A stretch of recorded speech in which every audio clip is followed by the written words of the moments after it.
que yo represento, distinguir una norma jurídica de la que no lo es, significa, en primer lugar, mirar los códigos, mirar las leyes, porque aquí trabajamos con normas jurídicas. Las normas que son de reconocimiento social, en esta unidad particularmente, no se utilizan. De la esencia de la norma jurídica es la dimensión de la coacción, mientras que la norma social, ya sea moral, ya sea ética o meramente social, así por uso.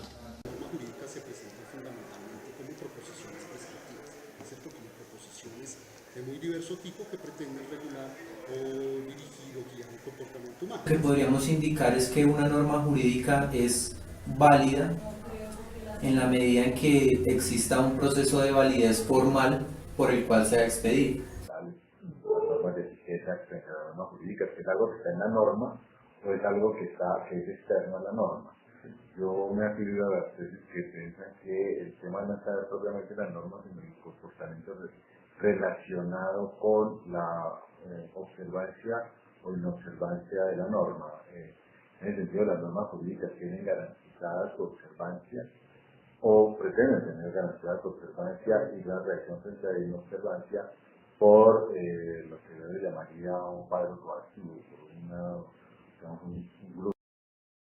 En 1800, un poco antes, un poco después, en este momento inicia la época del derecho positivo en el sentido de la norma estricta que obliga al juez a su aplicación. Incluso en los inicios de la Ilustración hubo la idea del juez como la máquina de subsumpción que supuestamente de modo muy técnico simplemente tuvo que materializar la norma en sentencias. La que no es norma jurídica no tiene un carácter de obligatoriedad, no tiene unas consecuencias que se deriven de que se dé esa hipótesis o de la no observancia de esa hipótesis, no se deriva una consecuencia. El Estado no es indispensable para la existencia del derecho porque hay comunidades que funcionan sin Estado. Pero nosotros vivimos en un Estado denominado social de derecho, entonces el Estado sí es indispensable. Yo requiero un sistema sancionatorio, no solamente social, moral o ético, requiero el Estado. Pero de hecho, por ejemplo, las comunidades primitivas que no tienen Estado tienen sanciones, digamos, éticas. Todavía ahí el nivel de moral no existe. Desde el punto de vista histórico, yo considero que el Estado es apenas una forma de organización del poder político que efectivamente ha utilizado el derecho como un mecanismo de control y de cohesión social, pero pues puede haber otras formas de organización política que puedan utilizar formas de control social, digamos, que podríamos denominar como jurídicas y que en esa medida pues no hay Lo que relación directa. otorga el elemento de la coercibilidad, es decir, que las normas jurídicas sean obligatorias y que en caso de que se presente un incumplimiento de las normas, el Estado pueda hacerlas cumplir mediante la fuerza, es el monopolio que tiene el Estado sobre el uso de esa fuerza. Puede haber derecho de muchas personas en las cuales no haya Estado. La prueba está, por ejemplo, en que las comunidades indígenas sobre el movimiento podían tener derecho y no tenían una fórmula estatal. Podemos decir que también sociedades preestatales, sociedades tribales han conocido la categoría del derecho, un derecho idéntico con la naturaleza, un derecho no creado por parte del ser humano, un derecho que fue encontrado, pero no fue legislado. El ser humano pudo encontrar este derecho.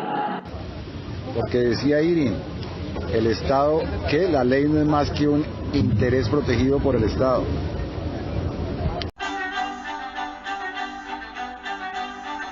Bueno, las normas fundamentales son de dos, digamos como jurista lo puedo señalar, son de dos criterios.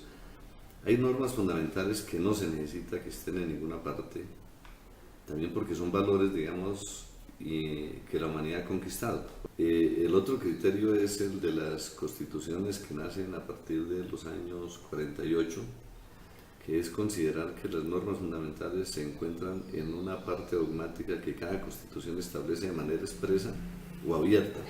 En ese punto la norma fundamental, digamos, vendría a representar incluso en Kelsen qué significado o a qué significado o qué sentido tiene el sistema jurídico.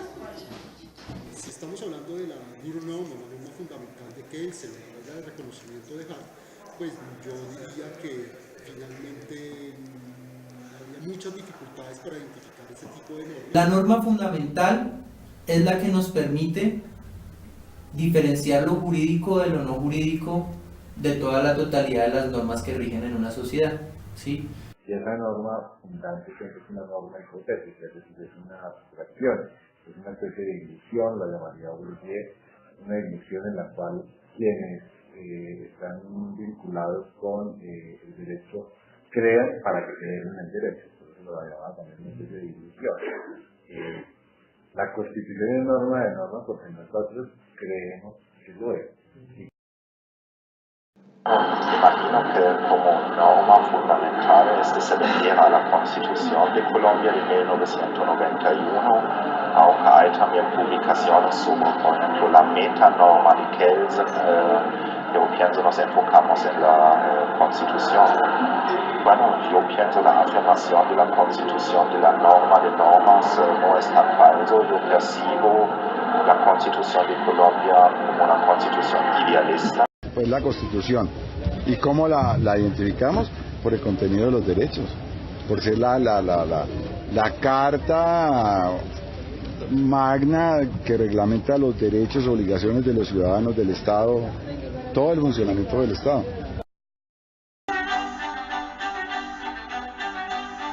El concepto de derecho es que el derecho reconoce todos los valores que la sociedad ha conquistado progresivamente en el desarrollo de su cultura. ¿Eso qué implica? Que el derecho no es el derecho escrito, sino son todos los valores que cada sociedad va conquistando y va reconociendo en su momento histórico determinado. Para mí el concepto de derecho es que básicamente el derecho es el producto de la deliberación pública en primer lugar y que, digamos, los diferentes productos y en las diferentes instancias, digamos, jurídicas, de lo que se trata es de lograr consensos que efectivamente concreten la voluntad de los diferentes cuerpos, de los diferentes actores en la concreción de la normatividad. Mi concepto de derecho es un concepto que pretende dar cuenta de todas las realidades que giran en torno a este fenómeno que designamos con ese término de derecho.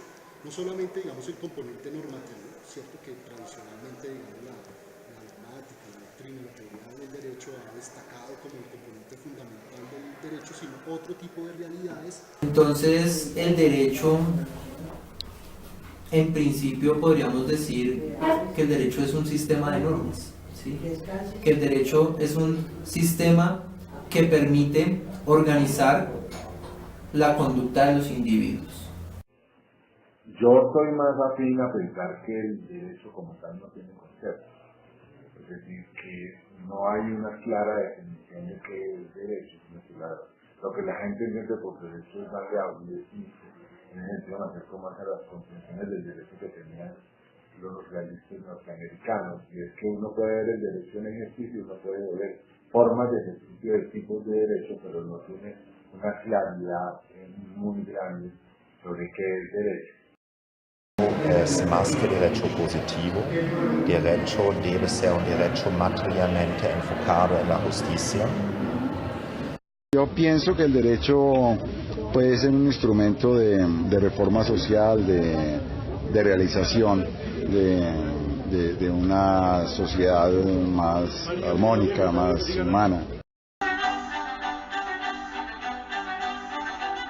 A comparación de la concepción del profesor Borrero, en la que el derecho solo se ve en acción, una versión del realismo norteamericano, yo considero que el derecho sí tiene unos mínimos y se sirve de la violencia, la burocracia y la retórica.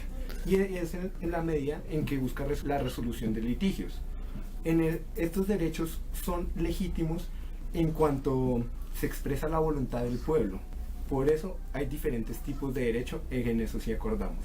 El punto de contraste que puede hallarse entre las posturas de mi esposo Llewellyn y Marquardt radica en, digamos, la cobertura que ofrece el Estado al derecho. Marquardt nos va a decir que no es necesario que exista una soberanía estatal para que éste pueda ejecutarse dentro de las relaciones sociales y la organización interna de una comunidad, mientras mi esposo Llewellyn va a afirmar que el derecho es aquello que los funcionarios y operarios de la justicia hacen frente a las disputas sociales que se encuentran inmersas dentro de una comunidad determinada.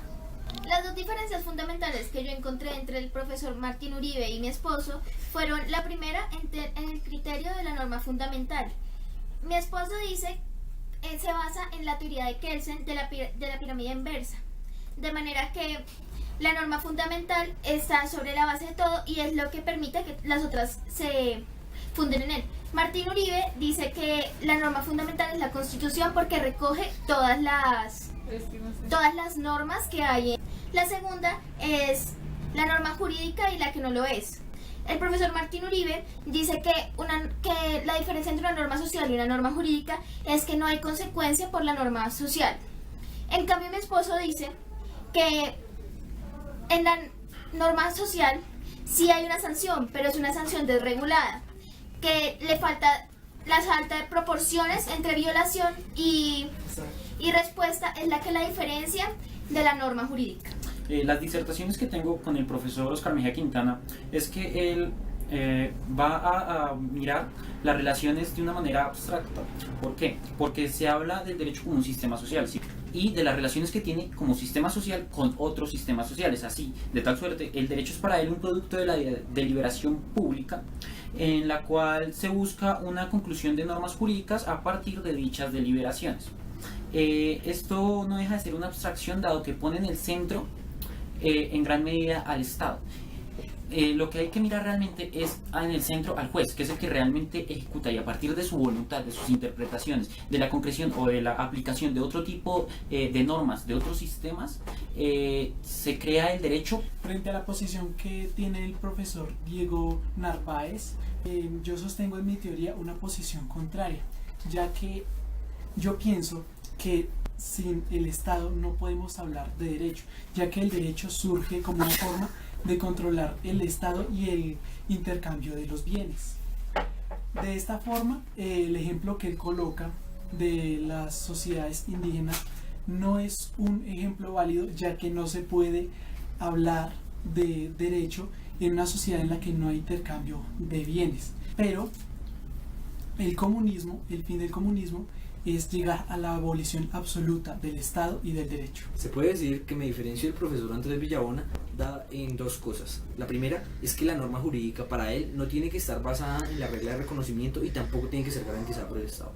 Y la segunda es que el concepto de derecho para él abarca muchísimas realidades, más que las mías, que solamente hablan de cómo las reglas están articuladas entre ellas y tienen que ver con la regla de reconocimiento.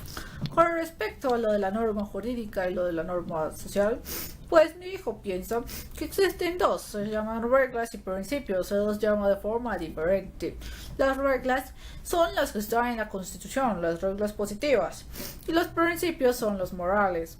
Pero muchos principios morales se vuelven reglas, y todas las reglas tienen que ser válidas. Y para la validez es moral. Todo lo que sea positivo tiene que ser moral. Tiene que tener el principio de corrección. Bueno, además, tiene que tener un mínimo de eficacia que sea socialmente obedecida. Y esto también refiere con el profesor. El derecho, además, es un sistema de normas positivas que se basan en la moral. Son válidas siempre que sean morales. Otro vez refiero con el profesor con respecto a eso.